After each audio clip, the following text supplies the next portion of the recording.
what happened in your life that you've decided that you need something like singing carrots? I've loved music and singing my entire life. I think, in school, I was always in chorus. I never got any solos or any special parts or anything. I was always in the background singing the oohs and the ahs, which is actually harder than the melody. But as an adult, I guess about 25 years ago, I started doing karaoke, and it completely changed my life in so many ways. You would not believe how karaoke has changed my life. So it changed my personality.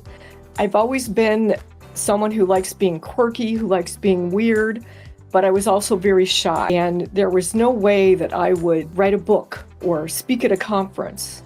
But within about 3 years after starting karaoke, I actually started doing those things.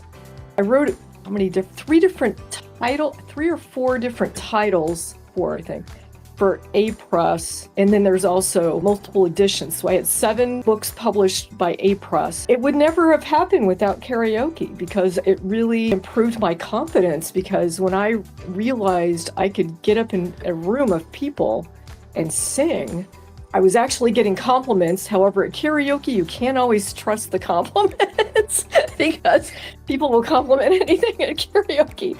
But it just boosted my confidence so much that, I spoke at conferences all over the US, Canada, UK, went to Norway one time. It gave me confidence to apply for jobs that I probably wouldn't have applied for otherwise.